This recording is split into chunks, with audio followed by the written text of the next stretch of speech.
Hi, and welcome to Empowerment Unleashed Now, exploring your inner authority. I'm Michelle Jones. I'm Scott Collins. So good to be with y'all today. So today's, I would say, topic is, this is such a cool one for me. It's transforming your inner mirror. And the concept that empowerment begins from within us.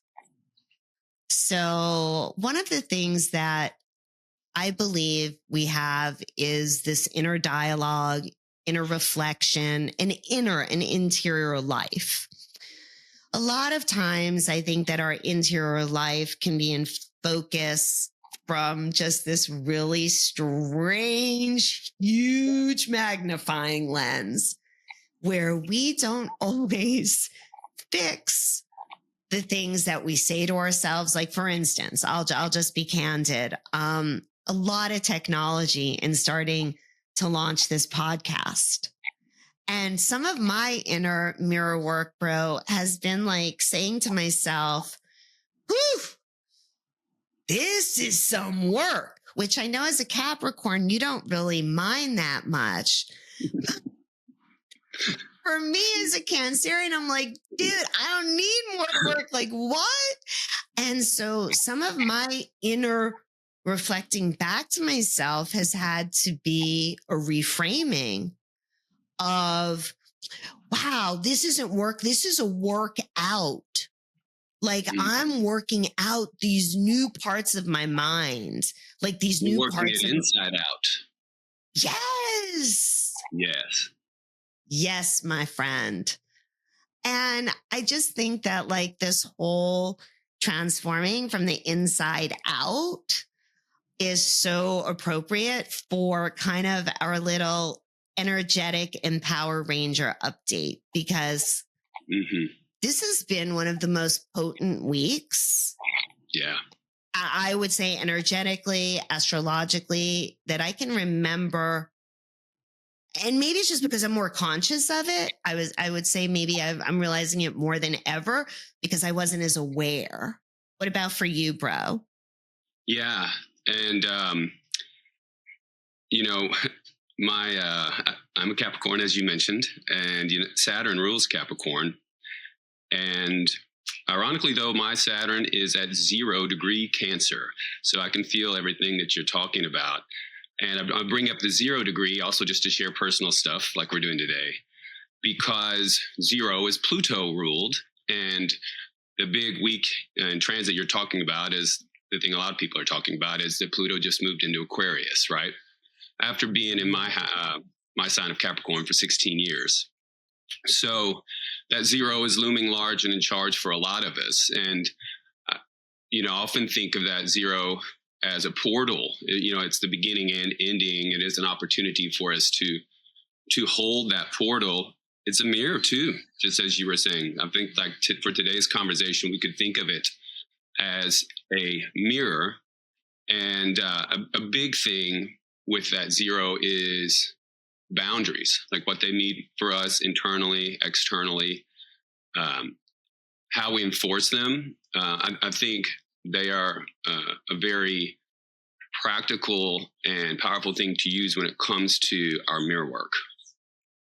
Yeah, I think that that's really part of what Scorpio, right? What we just finished up. So for those that are learning astrology out there, which Scott and I consider ourselves students of it, right? I would say I'm like beginning level. I would say like Scott is like intermediate, like to maybe like a little bit. I don't know. What do you consider yourself? Because you've got a handle on the degrees and stuff more than I do. I mean, I think beginner's mind is a good approach to have no matter what you are endeavoring. Yeah, so like in my martial art, I hope everybody out there is cultivating their own martial art, like their bag of ascension skills that they can use to navigate this 3D experience and hopefully access that 5D frequency now that we are into Aquarius. So, I mean, in my Yeah, I guess I'm about a brown belt in my personal martial art right now, I think. Accessing black belt ability in my own martial art. So yeah, so But as an that's the astrologer, beginner's mind. beginner's mind. No, for sure. Yeah. It's become a really important blueprint. And that's why I bring up anything with astrology. And I say this Yeah. often is that if you were born down to a specific hour, to a specific minute, to a specific second, at a specific longitude, to a specific degree within, to a specific minute, Hmm. there's a reason, right, that all of those numbers were placed in the order that they were. It's part of like your soul contract, if you will. And Yes. so for me, I just became curious about probably 5, 6, 7 years ago. Like, okay, what is this blueprint? People have been saying for years, like, there's a great astrologer here in Nashville, Tom Parsons. In fact, we're going to have him on as a guest. And he's been a great teacher of mine and a great teacher of yours, Scott. And for me, what it's done is help me to understand the general theme energetically of a month or a season, if you will, or a transit. And then it actually helps me to understand where I fit into that collective energy or don't fit into that collective energy, or how to navigate just my own energy because of where the collective might be, you Yeah. know? Yeah, I love it. And I love how Pam Gregory always likes to talk of it more of like a topography map. Like if you're about to go on a journey across the mountains or at sea, it's really just, it's giving us like the conditions that we're about to navigate. And it helps us Exactly. That's do exactly that. it. And another one, like I love her analogy, it's like a sheet of music. Yeah, Pam Gregory is an We can, astrologer. yeah, We Pam got to Gregory say who she is. phenomenal. People don't know who she is, bro. So she's an Yeah, astrologer. You can catch her on YouTube. She's an yeah, amazing woman to go to her channel for sure. yeah. But the topographical, the map, the Yeah. topography, The that's topography really, or a sheet of music that each person, you can yeah, hand that piece to a variety of musicians and you're going to hear a completely different expression of it, with how they decide to interpret and perform and respond to that. And that's what our astrology is. And everything that we're doing is how we respond to it, whatever we back to the mirror. So like our internal reflection, it starts there. How do we respond to our internal reflection of ourselves? And then that is what's going to hit all those millions of other mirrors out there in front of us. And that's what's going to be then reflected back to us is our perception of ourselves. I I have a little bit of a different view, my bro. Okay. My view of it is that I am responsible for my own symphony, right? Yeah. From within me. And I need to broadcast out that music, if you will. Like, to me, like when Pam says, and I don't know, I'm just like totally brainstorming this with you, like the music has to play, right? Like she says Yeah. that the music has to play. So it's like you have this symphony constructed inside of you that has to play out. And then realizing that that broadcast brings you the other from the collective experience, possibly reflecting back to you your sacred symphony, if you will.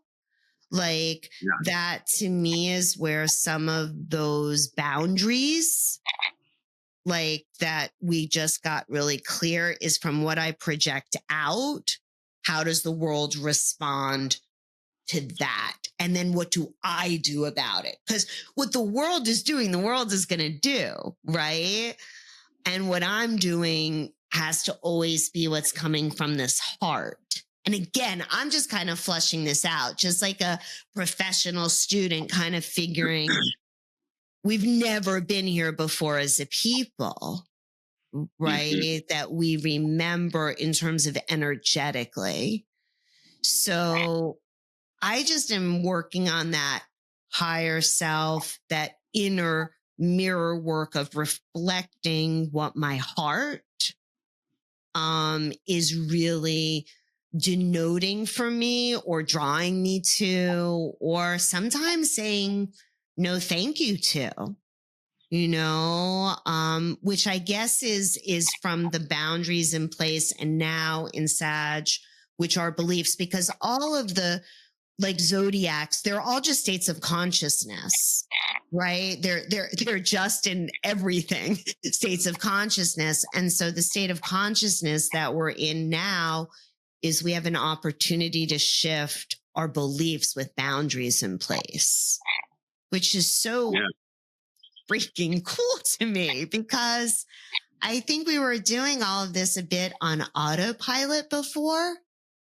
And I feel like with Pluto having transited Capricorn for 16 years and making those relationships and some of those bigger choices very collectively visible, if you will. Just look in the United States, some of the collective choices we're now making, like it's Pluto comes in and transforms, right?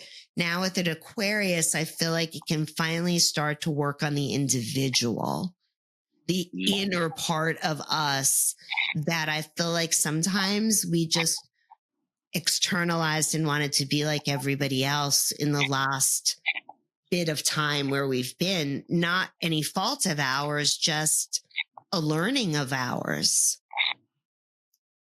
Yeah, I agree with everything you just said right there, Michelle. Thank God you do, because I was like, what the hell did I just say? I was channeling. Like I'm. I mean, I think right now, while Pluto is at 0, which is the degree that rules Pluto, it is a special, like we're hovering in that opportunity right now for us both individually and collectively. Like those two frequencies of the Aquarius symbol have just appeared like immediately. And you're right. We're choosing what frequency we emit, what we put out there, which one we want to be on. And then, yes, I agree. Then hopefully we will attract others at that as well to us.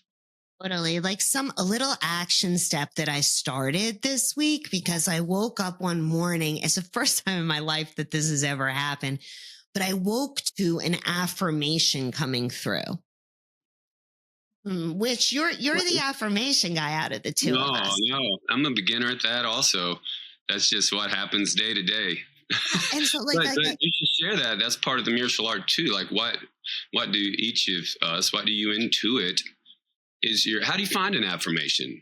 Like for me, it's like you say it until it starts feeling true. Find something and then you'll feel it in your heart when you're saying it, when you're praying or meditating, whatever it is. You can sense it when you've hit that bingo button, that it feels true in the heart. That's exactly it, bro. Because so I woke to this affirmation and I was like, okay, what do I do with it? Okay. And I was like, okay, so obviously this came from my higher self, like from sleep to wake. And I'm like, okay, so I have to do something with it. And what I was guided to do was to actually set a frequency for myself for the day. Like taking the parts of the affirmation and putting it into a frequency.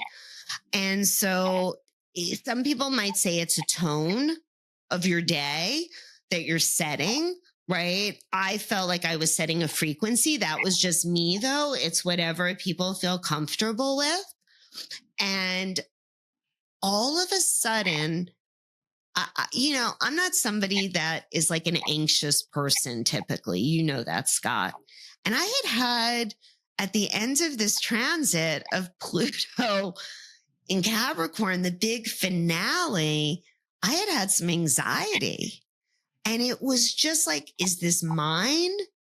Is this the collective's? Like, whose is this? And so some of that is what made me decide to set my own frequency.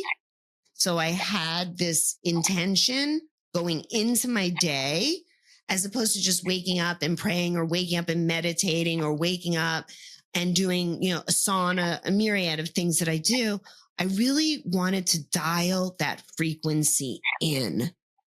And to me, that's Aquarius. And I think what you just described is like the definition of empowerment, sister.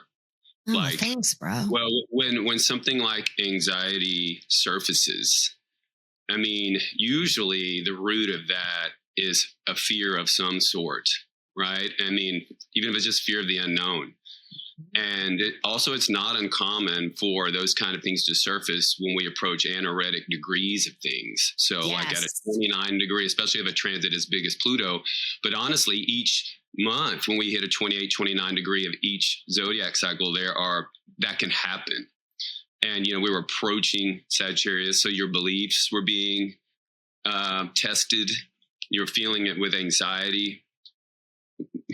So how did you confront that? You chose with awareness and consciousness to you took your power and said, I'm going to set my frequency anchored in self-love. I imagine like where it needs to be. How do you want your life to feel? You chose to do that. You took your power into your hands, found the tone. How important were feelings in that? How important is like feeling, frequency, and tone? Yeah. Like, right? Isn't that our intelligence source? I imagine you didn't do it up here. Like, no. Through that frequency, your tone, you had to feel it, right? You had to feel it into existence, right? Yes, sir. Yeah. Absolutely. I had to feel it. And it came from the feeling, and being that my little Cancerian, right? Like I'm an 11-degree sun in Cancer. So my feelings are really, and remember the anaretic degree 29, right? Net 11 is about feeling and feeling a little bit more, right? Just like loving yourself and loving yourself a little bit more is kind of my 11 degree. Well, what I was in the direction of at the time was being anxious and being a little more anxious. And I was like, okay, that feeling is telling me that I actually am uncomfortable. Like I'm uncomfortable. Right. Well, then beyond that is like I feel and feel more is the I become, I am. So like when you moved through that by using your feelings as your intelligence source, yes, you became empowered. You are empowered. Amen. And I used my heart as a barometer, which, my little heady Gemini, of stellium and Gemini stellium and Virgo, like very heady. I was like, wait a second, that's where this anxiety is coming from. And so the inner mirror work for me was a complete reframing of any of it and just saying, wow, that really wasn't anxiety. That was actually a frequency feeling, like just kind of buzzing through, if you will, like my auric field and inviting me to stay at that frequency or to shift. Right? So it was absolutely. And it's interesting too, because, the anaretic degree at 29, it's approaching zero. So if you think about it, we're approaching that mirror like, ooh, here it is. Or the portal. It can be a mirror or a portal. It's a little of both. So every time we do that, but that was an intense one, Pluto at 29. All of this is coming from within this sacred reflection that we have of ourselves. Yeah. To me, with that little fire that we have in Sag now, it's like we really need to light our own fire. Right. It's to me, that inner mirror work of, okay, I might feel like I have some nervous energy. It's the holidays, right? Like, whoa, it's got to go here, got to go there. You have this party, you have that party, right? Well, you know what? Rather than that externalized, right? Back to like the little anxiety, how can I turn that into creating like a little fire within myself to creatively be stimulated to do things? Because I think sometimes a lot of anxiety comes from us not using our creativity in constructive ways. Sure. And creativity is the essence of our existence, right? I mean, we're here to be Yes. creative. That's like the most God goddess thing to do in this skin suit experience. The I human have a skin too. question. Yeah, is how I imagine there may be quite a few empaths that end up maybe getting into this show, but people that are empathic, and if you're sensitive when you're doing this internal mirror work, if you're sensitive to the perceptions of others, that this inside out work is perceived as selfish or narcissistic, or how important is it to what tools can somebody use to say, anchored in knowing that self-love, an internal reflection is healthy, that you're broadcasting isn't self-absorbed or narcissistic or that kind of thing. It's really grounded in a belief potentially that putting your own oxygen mask on first, or having your light shine bright then gives light to others. Like putting your own oxygen mask on means that you're able to actually help other people, as opposed to you help them first and then like you ate it because like you didn't put your oxygen mask on first. I remember the first time I ever heard that as a mother, and this was a really interesting experience. I was traveling and my son was 9 months old, and I sat on planes hundreds of times prior, probably. And when they were like, yeah, you put your own mask on first, because as a mother, I immediately wanted to put my child's mask on first. It was an instinct. Yeah. Okay. Like protect, save, like just an instinct. Okay. But wait a second. That was completely inside out. Right? Like it wouldn't work. So I feel like if we can reframe our martial arts as an endeavor to actually make our light shine brighter so we can bring light to the planet, right? Like we're bringing light to ourselves, right? Like what we missed before was the ourselves. Many of those of us that are empaths, like we missed our own heart. Yeah. Right. And I think, and here we are in Sagittarius, it makes sense that like we make that a belief system, like, because then we can have an affirmation like, what may be for my highest good is for the highest good of all. I believe what is for my highest good is for the highest good of all. And that is the truth. That's my belief system, but from source, that is the truth. So that's an affirmation that helps me, if there are any empaths out there. It helps me. Power Rangers. It gives a great unconscious response because you laugh at it. It changes the frequency. It brings like levity, like those kinds of things, that anything that helps that inner mirror. Okay, so we've all had these moments. I don't know about you, dude, but you wear glasses like I do. And you and I wear them to see, and we also wear them just because we like accessories.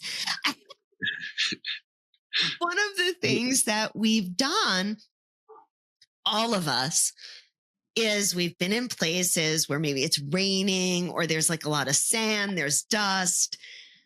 And all of a sudden you have like these smudges like on your glasses, and you're not seeing like clearly, And I feel like for so many of us up until this now legitimately have not seen ourselves from an empowered position. I feel like we have had smudges all over the glasses.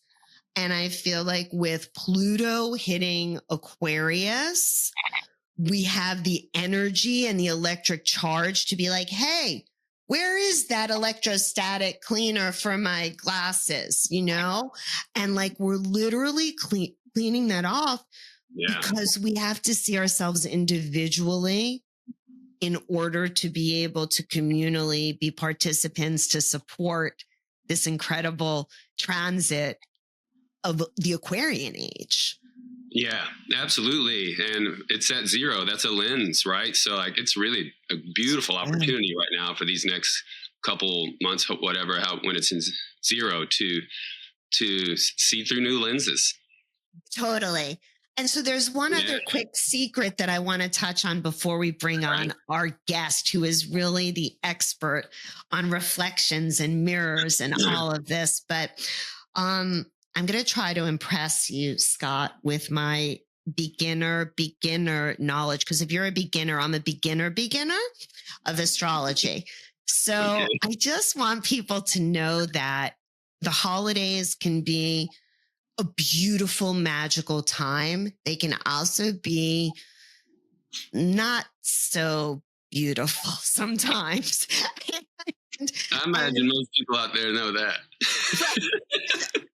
Oh my goodness. Conversations can be wild. Well, I think that one of the things that is very unique about this Sag season, not besides, because Pluto and Aquarius is kind of the big story, but kind of another story, like the waves of Aquarius, the 2 lines. One of the sublines is that Jupiter, who rules Sag, and Mercury, that rules Gemini, are actually switching their rulership. Yeah, right? They're in opposition, yeah. Because Jupiter is in Gemini, and we actually have Mercury retrograding through Sag. And so a lot of people have this negativity around Mercury retrograde, and the inner work that I've personally done around it is to actually make it analogous to cleaning out the closet. I'm so glad you brought that up too, because I agree that there is a unfair association with retrograde in particular. I always feel like that usually the retrogrades are opportunities, like to retrace and re-examine, reform, things that we have learned. I certainly experienced that. Like, we're giving it opportunities to demonstrate the new aptitudes that we've learned, especially when the big planets retrograde. And when it's Mercury, I feel like our brain, if we're normally more left brain, then it actually goes into the right brain for a little bit, and vice versa. If you're a right brain person, you go into the left brain. So you're given a chance to explore that side of yourself. Totally. There's a little hack. You can look at your Neptune placement. And typically, if you look at your Neptune placement and your little degree, and you actually can see if you have a very high degree, if you do have a very high degree of Neptune, typically that means that you might be more intuitive. And so then this retrograde is an opportunity for you to be super logical. I'm one of those people that likes retrogrades because it puts me into, I would say, a place of knowing as opposed to intuiting a bit more. So, we also have this magical portal and this mirror, and talking about 0 as our hero and all that good stuff. We actually have this opportunity where you have the ambassador of Jupiter living in Gemini, and the ambassador of Gemini, Mercury, living in Sag. You have this opportunity to jump into these unbelievable quantum places and shifts. Yes. Which for me as a Gen Xer trying to learn this technology for our podcast, I'm super excited about. So, do you have anything to add to that, bro, before we bring on our incredible guest? No, just to revalidate that is an opportunity with that right now, and that all shifts can be quantum. Our change and transformation does not have to be laborious and lengthy, dredged. It can be quantum and absolute. Well, you and I know, bro, because we talk about this, right? Like it only took an instant for the trauma to actually take hold. Why does it take like 30 years or 30,000 years to unwind it, right? It can change in that instant also. Yeah, and especially when belief is a huge anchor in that, which we're in Sagittarius right now. So again, a great opportunity to transform in a quantum way by examining and reforming your belief systems. Absolutely, my brother. So, bro, I have to always like put you on the spot at least once. I mean, we wouldn't be siblings, like we wouldn't be twins if we didn't do this. Do you want to introduce Rhonda? Oh, no, you do that, please. I knew you were going to say that. No, okay. I'm nervous. I want to say one thing. Thank you for having me on your podcast. Yourself, Rhonda. Thank you. I entered at the right time talking about Mercury retrograde, and I am a Gemini. And it's like, oh my, these are my tribe. Okay. And the other thing I will mention is the name of the podcast, Empowerment Unleashed Now, with an exclamation point. No one knows this. All my passwords have now at the end and an exclamation point, and my company has helped me, Rhonda, now. So it's apparently we drew each other to us. I love that. I am a firm believer in. Yes.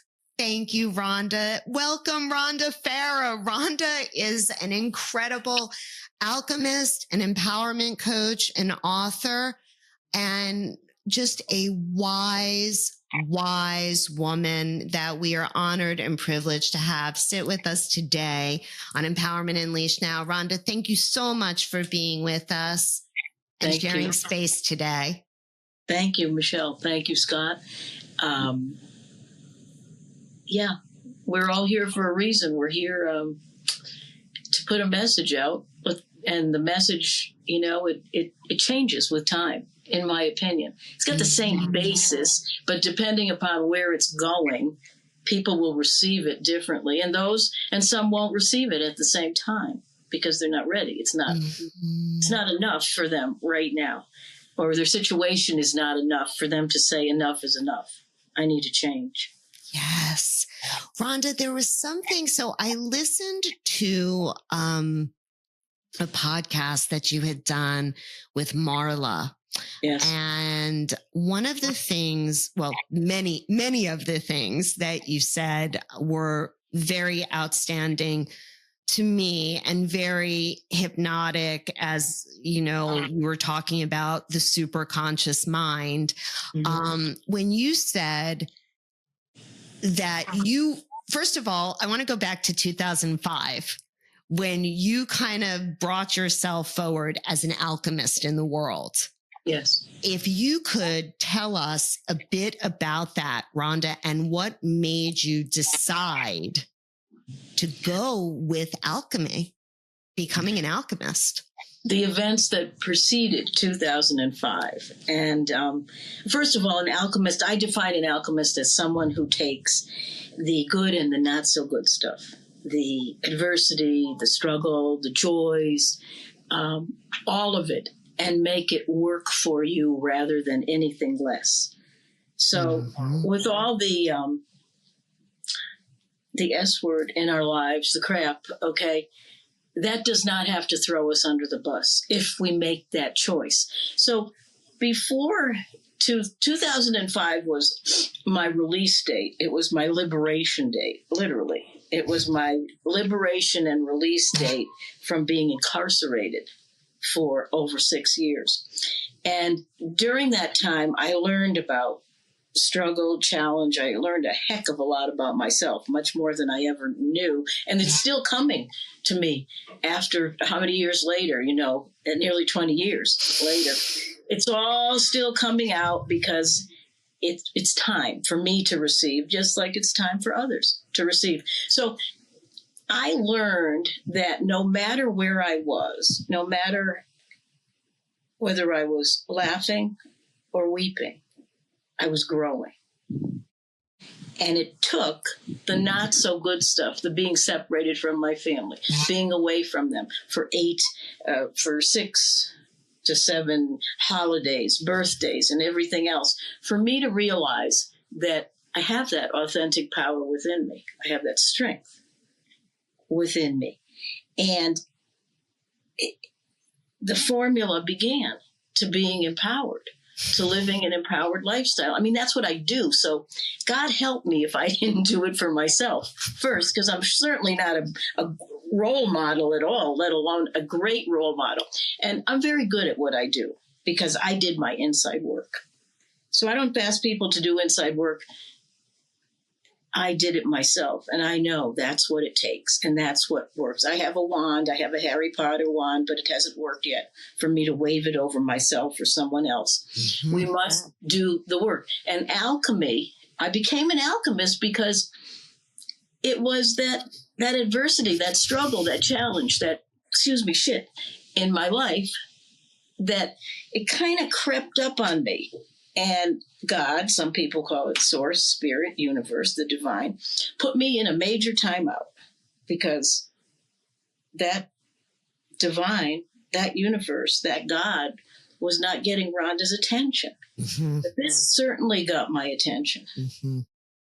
Yeah. And a lot of things happened before I had to be incarcerated in order to be liberated. Mm-hmm. And leading up to that was the whole pre-trial, trial. My attorney was F. Lee Bailey, God rest his soul. Okay, so I thought everything was, I got this cinched. I'm a person that never got a traffic ticket, okay? But I was there for a reason. And I do believe that I called everything forward. Yes. And I prescribe to that. And some people will go up one side and down the other when I say that. And I said, no. And that's really where the alchemy came in. Whatever my set of situations, circumstances, or events, I took it and made it work for me. Yeah. What I love about alchemy, I feel like, is making that decision to become an alchemist or alchemy allows us then to choose or experience everything just as an element we can work with. We don't even necessarily have to view them or feel them as good or bad.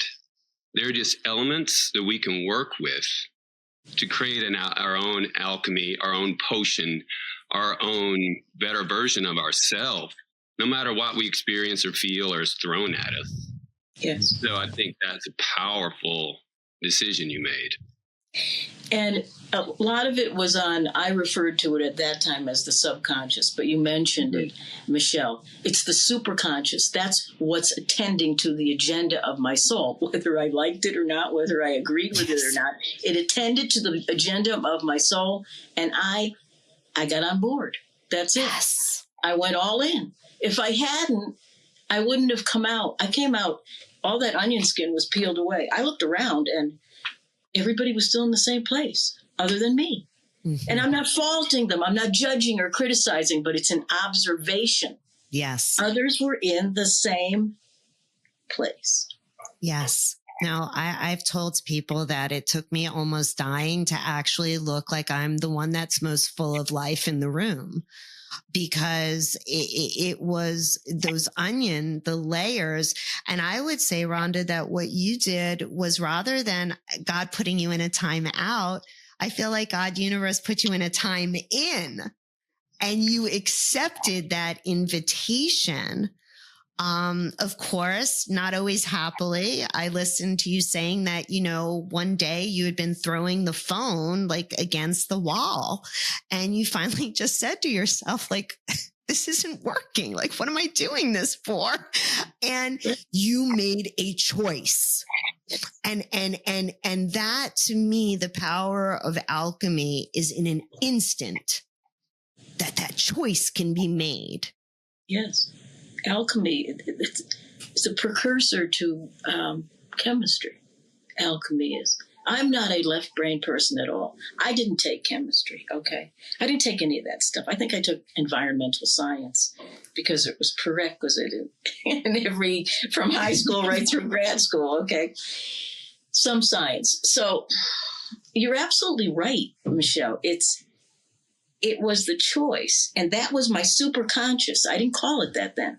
When I stopped banging that phone against the wall and saying, "Get me out of here," there it is. There, you just did it too. There's my aha breath. Yes. And it's a confirming breath that I knew I was where I needed to be. I called something forward to liberate myself from what I was doing. I had a pretty nice life in Pebble Beach and everything else, but you know what? That wasn't my life. That wasn't, and I had to be prepared. Okay. Early 40s. Talk about a midlife crisis. Okay. I had to be prepared for what was to come, a little bit more adversity.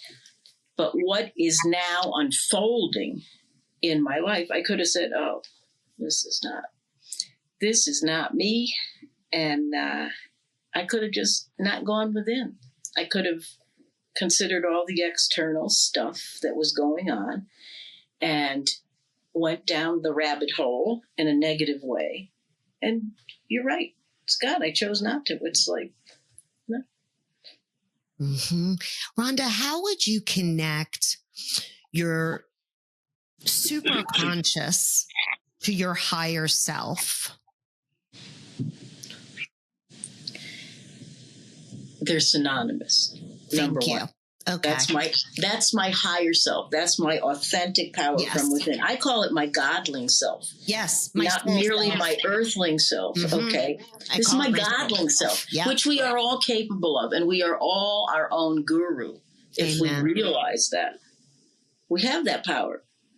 Absolutely. Whatever it is, whether you say God or spirit or divine or source, we are created in the image of something much more magnificent and remarkable than we are. So we're there. We're linked. Mm-hmm. So what's the excuse? Not to live an empowered life. Okay? There is no excuse. And some people will say that to me. How do you live an empowered lifestyle? I'm a lifestyle empowerment alchemist. What the heck is that? How do I live an empowered life? And as any good alchemist, I have a formula. Yes. And that formula is gratitude plus forgiveness equals living your best self, equals looking in the mirror, fixing that reflection, and living your best life ever. There's no doubt about it. It's not up to the government. It's not up to your employer or your colleagues or anything else. Stop blaming your parents and everything that went wrong. Okay. It's up to us. That is the power within us. Should we choose that? Yes. It is the most beautiful to hear that, because, this is what we talk about often with clients. And when someone is living that example from the inside out, the authenticity that comes through is where I think that people can really connect. And I just really want to honor your sharing of your story, Rhonda, because it gave me courage. So I haven't spoken on this podcast. I've only spoken about it now on someone else's. And I'm getting ready to speak to Marla on Tuesday. I've never talked about my own journey and my own survival. As someone that walked out of, what folks call ovarian and bone, the C word. I don't buy into some of that. Some of it I do buy into, the diagnostics, and then some of it for me. And I always tell, anybody I speak to privately about it, it has to come from within you.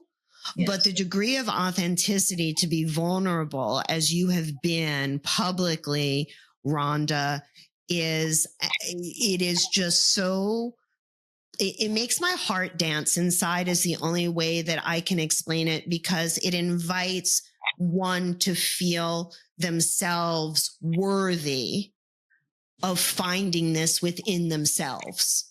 Yes. Absolutely. So, And it wasn't, I just came out of that closet, not too long ago. I was squeamish.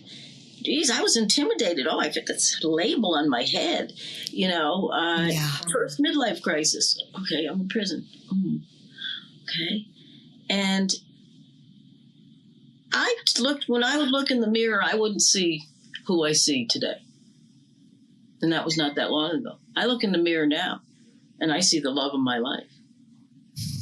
And I challenge and I invite and I suggest that people learn to do that. It's not your life you need to fix. You will live your best life ever if you look in that mirror and like whom you see, let alone love whom you see. Because we are whole, perfect, and complete just the way we are. So know it. Don't just believe it. Know it. Don't think it. Know it. Whole, perfect, and complete just the way we are. And many of us have fallen because the purpose of falling is to get up. Yes. How important, even beyond knowing it, is it to feel it? And then how important is vulnerability in being able to allow ourselves to feel it, and that being a cornerstone of empowerment for our self-love first, right? Yes. Mm-hmm. It's extremely important. Feel it. Go. I'm sorry. Like I mean, do you feel like vulnerability is that thing that really can help us connect to somebody? Like that attracts me to you and your story, and it does inspire others to be vulnerable, I think, when we are. Yes. It tells us we are not alone, but to feel it, I'll go back to that first of all. Starts right here in the heart space. The feeling creates a thought, creates our external world. If you ever want to know what you're thinking, take a look. Take a look around. You created it. Feeling, I believe there are only two feelings, love and fear. Yeah. Whatever you're operating from, you're going to get. You operating from fear? It's the only opposite of love is fear. That's it. Total opposite of love. Yeah. Total opposite of love. And so feelings are essential. It's to feel it, to know it. When I journal, I always say it is done as I feel it, as I see it, as I think it, as I write it, as I smell it, as I taste it, and as I touch it. But feel it first, or the rest doesn't happen. When you talk about, Rhonda, gratitude plus forgiveness is the those are the two variables that will give us this life that's a beautiful one. I know for me, gratitude and forgiveness are things that I have implemented, and it took somebody saying to me, it was only their opinion though, but that I might only be around for 6 months. Mm-hmm. It took somebody saying that to me. I had gratitude and I had forgiveness for those that were in front of me and for the things that were in front of me. I did not, however, have forgiveness for some of the things that had been behind me that I did not want to revisit. For me, it was an adoption, right? And coming from 2 drug addicts when I was told that I came from 2 healthy, high school seniors. And I find out that I came from, and it was like, okay, I have to find this forgiveness. It took a while. It took a couple of years. I mean, it was like some of the biggest inner